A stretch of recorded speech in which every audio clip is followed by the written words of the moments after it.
Hi, this is Muad from JB Academy. Again, we are here to discuss a new lesson in grade 6, which is lesson 3.1, and its title is integers. Today, we will discuss 3 issues about integers. What we mean by integers, and how we find an opposite for any integer, and we will try to graph the integers on the number line. Here we start. The first important point about integers, we need to know what we mean by integers. The counting numbers. When we count starting by 1, 2, 3, 4, 5, 6, 7, like this, yes? So the counting numbers 1, 2, 3, 4, and so on, and their opposites and 0, we call them integers. What do we mean by opposites? Look, here we have this number and this number. This 3 and this -3. By the way, these numbers that greater than 0, we call them positive integers. And the numbers that less than 0, we call them negative integers. And 0 is the hero. 0 is the hero in the middle. 0 is neither positive and nor negative. Now each positive number has opposite integer in the negative side.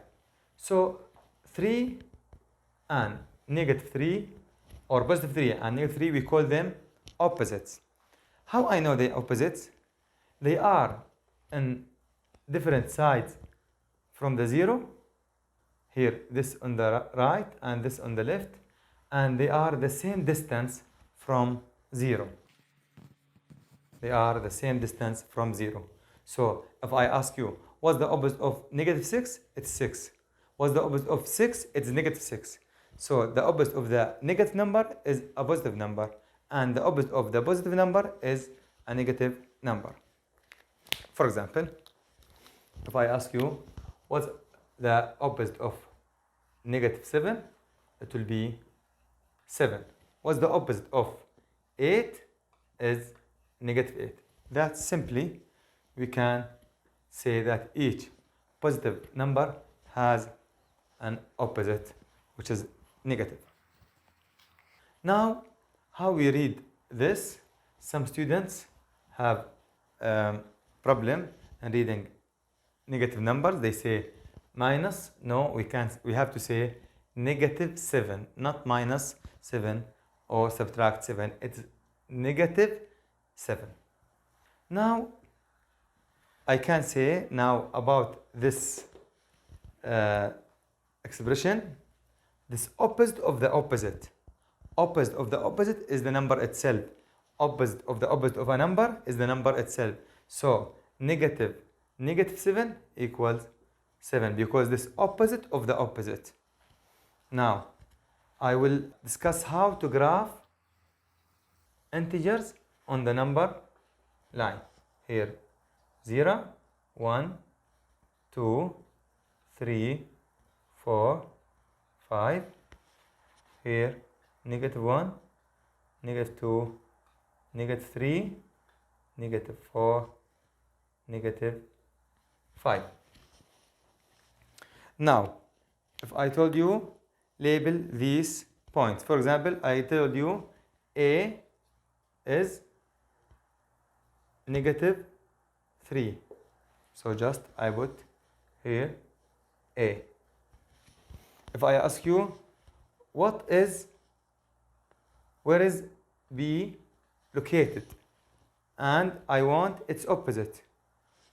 B is located on 2, and its opposite is -2. So that's all about integers.